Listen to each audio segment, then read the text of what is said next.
अगर आप stock market में कुछ दिनों से एक्टिव हैं तो आपने एक चीज़ नोटिस की होगी, बहुत बार एक वर्ड सुनाई देता है, एक स्टॉक में सर्किट लगा हुआ है। कई बार आपने सुना होगा सर्किट फिल्टर्स, कई बार आपने एक वर्ड सुना होगा सर्किट ब्रेकर्स। तो एक इन्वेस्टर के दिमाग में हमेशा ये चलता है कि ये वर्ड्स का मतलब क्या है, ये सर्किट्स होते क्या हैं, या अपर सर्किट, लोअर सर्किट, या ट्रेडिंग हॉल्ट हो जाना क्या होता है।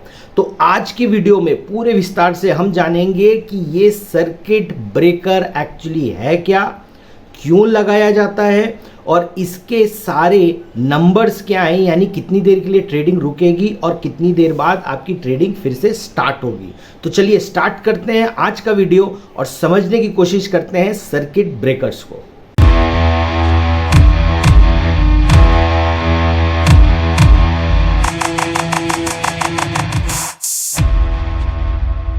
तो जब आप स्टॉक मार्केट में कोई भी प्राइस मूवमेंट देखते हैं किसी भी स्टॉक का, तो वो परसेंटेज में देखा जाता है। आप भले उसे एब्सोल्यूट टर्म में निकालने की कोशिश करें, लेकिन मार्केट उसे परसेंटेज टर्म में कैलकुलेट करता है। क्यों? क्योंकि उसका रीज़न एकदम सिंपल है। अगर आज आप MRF का शेयर देखेंगे तो वो 90,000 रुपये का है, और अगर आप ICICI बैंक का शेयर देखेंगे तो वो 900 रुपये का है। लेकिन अगर आप टॉप गेनर और लूज़र को अगर आप देखते हो तो आपको वो दिखाएगा कि एक स्टॉक 5% बढ़ा हुआ है, एक स्टॉक 4% बढ़ा हुआ है, या एक स्टॉक 3% बढ़ा हुआ है। तो जब ये परसेंटेज में देखा जाता है तो आपको इस चीज़ को समझना होगा कि 900 रुपये का स्टॉक अगर 5% बढ़ता है तब क्या होगा, वो 45 रुपये बढ़ जाएगा। और अगर वो 90,000 रुपये का स्टॉक है और उसे 5% बढ़ना या घटना है तो वो 4,500 रुपये या तो ऊपर जाएगा या तो नीचे जाएगा। देखिए, ये तो एक्सट्रीम केस हो गया 90,000, लेकिन अगर आप कोई भी स्टॉक देखें, चाहे वो 100 रुपये का हो, चाहे वो 200 रुपये का हो, चाहे वो 500 रुपये का हो, देखा क्या जाता है कि वो परसेंटेज अप एंड डाउन कितना किया है। तो दोनों ही साइड के अप और डाउन इंपॉर्टेंट होते हैं। अब सर्किट का मतलब क्या हुआ, तो देखिए इसके ना आपको थोड़ा सा शुरू से समझना पड़ेगा कि देखिए पहले क्या होता था कि जब आप स्टॉक मार्केट में आते थे तो स्टॉक के प्राइस कितने भी ऊपर और कितने भी नीचे जा सकते थे। अब इससे नुकसान क्या होता है, उससे नुकसान ये होता है कि अगर आपने एक स्टॉक को बाय किया हुआ है और वो स्टॉक आज चल रहा है 200 रुपये का, जब ट्रेडिंग स्टार्ट हुई उसमें एक खराब न्यूज़ आ गई, जैसे आपने कुछ दिनों पहले अडानी के शेयर्स में देखा था, और उसके बाद में क्या हुआ, लोग इतने पैनिक में आ गए कि बेचते गए बेचते गए बेचते गए बेचते गए, और वो जो स्टॉक की कीमत 200 रुपये चल रही थी वो स्टॉक की कीमत हो गई 0 या 1 रुपये या 2 रुपये। तो एज अ इन्वेस्टर आपको इतना बड़ा धक्का लगेगा कि आप कहीं गए हुए हो और आप वहाँ से जब वापस आते हो तब आप देखते हो कि स्टॉक की कीमत तो अब रही नहीं। अब अगर यहाँ पर ट्रेडिंग कुछ समय के लिए रोक दी जाती तो लोगों में कॉमन सेंस प्रिवेल करता और वो डिसीजन ले पाते कि हमें यहाँ बेच के निकलना है कि यहाँ पर हम बने भी रह सकते हैं।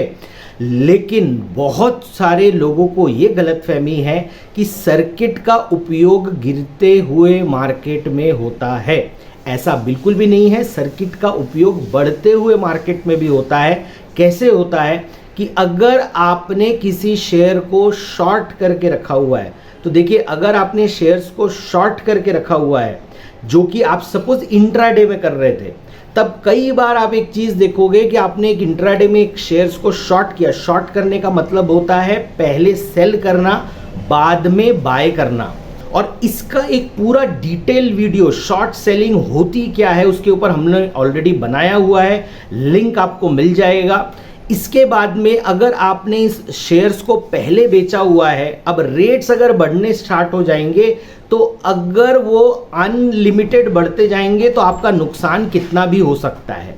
तो एक चीज़ को आपको समझना है कि प्राइजेस का एक तरफा बढ़ना और प्राइजेस का एक तरफा घटना दोनों ही नुकसानदायक होता है एक हेल्दी मार्केट में। तो 1987 में क्या हुआ था, 10 साल का एक बुल रन आया था यूएस स्टॉक मार्केट में। तो ये जो 10 साल का बुल रन आया था उसके बाद में एक फॉल आया, और वो जो फॉल आया वो इतना ज़बरदस्त था एक दिन का कि सारे उनके इंस्टीट्यूशंस जो थे वो हिल गए थे। बहुत सारे स्टॉक्स की कीमत आधे और आधे से भी कम हो गई थी।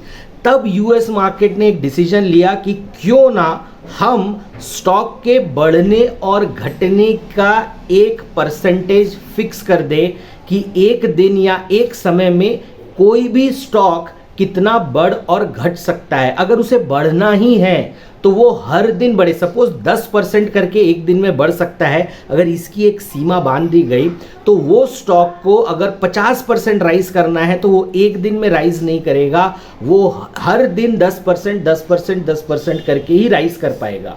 और जब ये 10% बढ़ जाएगा तो उसमें ट्रेडिंग हॉल्ट हो जाएगी। इसे कहा जाता है सर्किट फिल्टर। अब जो है, मैंने आपको जो इस स्टॉक का उदाहरण दिया था इसको मैं थोड़ा सा और आपको बताऊंगा, लेकिन पहले हम एक निफ्टी के एग्जांपल से समझ लेते हैं जो कि बहुत इंपॉर्टेंट है। निफ्टी के लिए ये क्यों इंपॉर्टेंट है इसको आपको समझना है, क्योंकि इसका इंपैक्ट पूरे मार्केट में पड़ता है। एक स्टॉक का इंपैक्ट एक स्टॉक पर पड़ता है, निफ्टी का इंपैक्ट पूरे मार्केट में पड़ता है।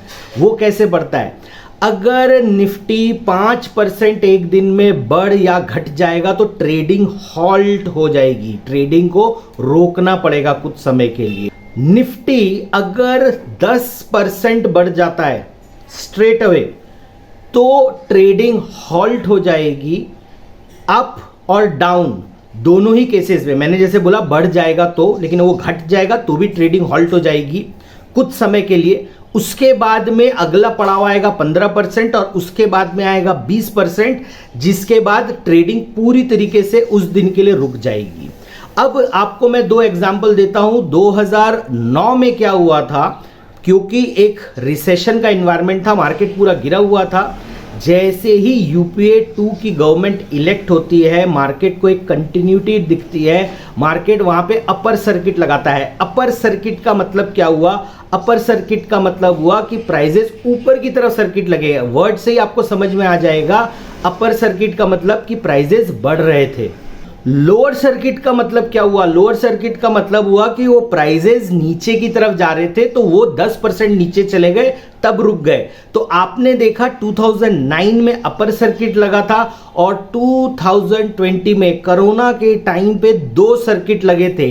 एक 10% का सर्किट लगा था और एक 15% का सर्किट लगा था, जो कि लोअर सर्किट था। तो देखिए, मार्केट में अगर अपर सर्किट लगा मतलब मार्केट तेजी से ऊपर गया है, मार्केट में लोअर सर्किट लगा मतलब बहुत तेजी से वो नीचे आया। और ये दोनों ही निफ्टी में लगना बहुत बड़ी बात बताते हैं। और जैसे ही ये सर्किट लगेगा, ट्रेडिंग पूरी की पूरे एक्सचेंज में हॉल्ट हो जाएगी।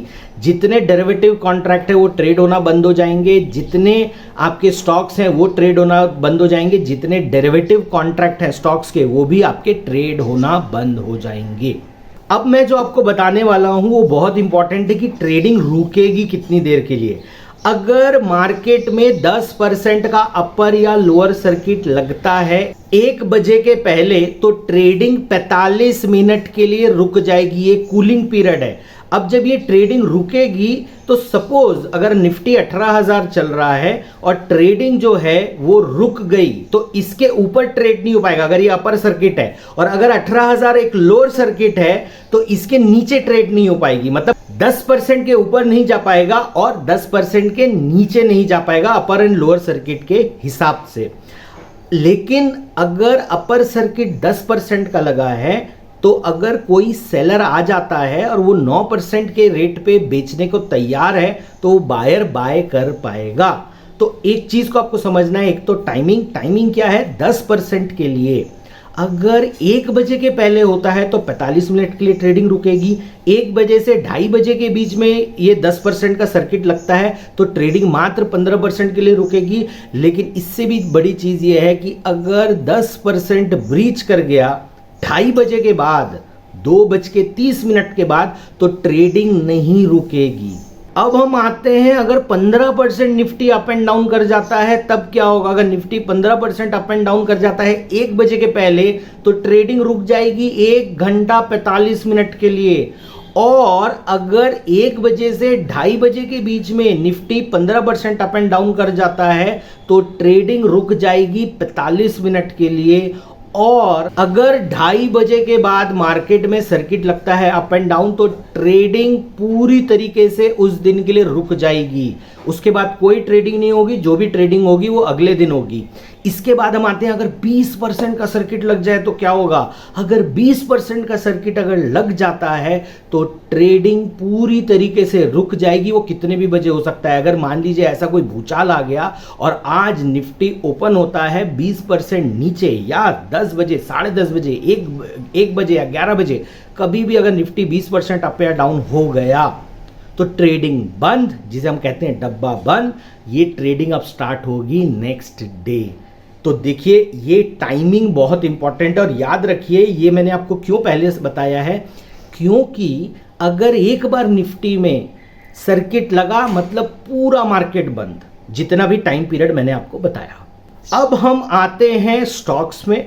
तो ये जो स्टॉक्स होते हैं, स्टॉक्स में क्या होता है, ये होते हैं नॉन एफ&ओ स्टॉक। एक इंटरेस्टिंग चीज है जो आपको पता होना चाहिए, एफ&ओ स्टॉक्स कितना भी बढ़ सकते हैं, कितना भी घट सकते हैं, उसमें कोई सर्किट फिल्टर अप्लाई नहीं होगा।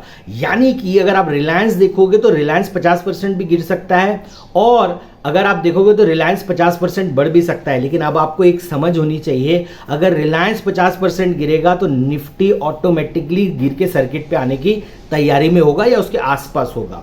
तो अब आपको मैं स्टॉक्स के बारे में बता देता हूं। स्टॉक्स में आप देखोगे कि नॉर्मली आपको 5%, 10%, 15% और 20% के सर्किट मिलेंगे, जिसमें सबसे कॉमन होता है 5% का सर्किट और 20% का सर्किट। अब स्टॉक की अलग अलग कैटेगरी के हिसाब से आप देखोगे तो अलग अलग सर्किट डिसाइडेड है। तो जो बड़े स्टॉक्स होते हैं आप देखिएगा उसमें 20% का सर्किट लगता है, और जो छोटे स्टॉक्स होते हैं उसमें नॉर्मली जो होता है वो 5% का सर्किट लगता है। अगर आप अभी के मार्केट में देखेंगे तो एक स्टॉक है BCG, जो तकरीबन 9 रुपए 45 पैसे से लगातार एवरीडे सर्किट पे ट्रेड कर रहा है। कभी कभी इंट्राडे में आप देखते हो कि अगर वो 5% के सर्किट पे है तो 5% से थोड़ा सा नीचे भी ट्रेड करता है, बट उसके ऊपर ट्रेड नहीं कर पाता। तो याद रखिए, जो स्टॉक में सर्किट लगते हैं वो पहले से ही डिसाइडेड होते हैं स्टॉक की कैटेगरी के वाइज। तो आप कभी भी ट्रेड करते हो तो आपको ये पता होना चाहिए कि स्टॉक में सर्किट कब लगेगा। तो अगर कोई छोटा स्टॉक है, उसको 50% बढ़ना है 10 दिन में बढ़ेगा, 50% घटना है 10 दिन में घटेगा, लेकिन वो रोज सर्किट में घटेगा। तो देखिए, सर्किट के बारे में जानना बहुत इंपॉर्टेंट है, क्योंकि बहुत बार क्या होता है, आपने एक स्टॉक में पोजीशन ले लिया और वो सर्किट पे है। तो अब मैं आपको एक चीज बता रहा हूं कि अगर आप सर्किट वाले स्टॉक्स में काम कर रहे हैं तो फंसने के लिए हमेशा तैयार रहिए। आपने सोचा था मैंने ये स्टॉक खरीद लिया, ये 5 दिन से सर्किट पे है, और आप बहुत खुश हो क्योंकि 5 दिन में ये 25% बढ़ चुका है।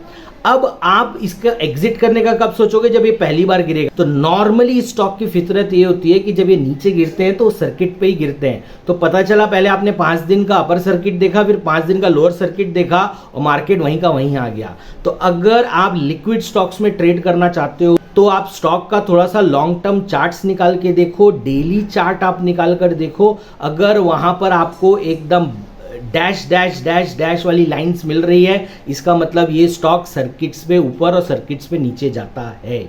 तो इस तरीके से आप बच सकते हो, और अब आपको पहले से पता है कि निफ्टी में सर्किट कब लगेगा। तो दोस्तों, उम्मीद करता हूं आज का वीडियो आपको पसंद आया होगा, और अगर आपको ये वीडियो पसंद आ रहा है तो इस चैनल को लाइक कीजिए, सब्सक्राइब कीजिए, दोस्तों के साथ शेयर कीजिए, और हमें कमेंट बॉक्स पर बताइए आप ऐसा कौन सा टॉपिक है जिस पे आप हमसे एक वीडियो चाहते हो।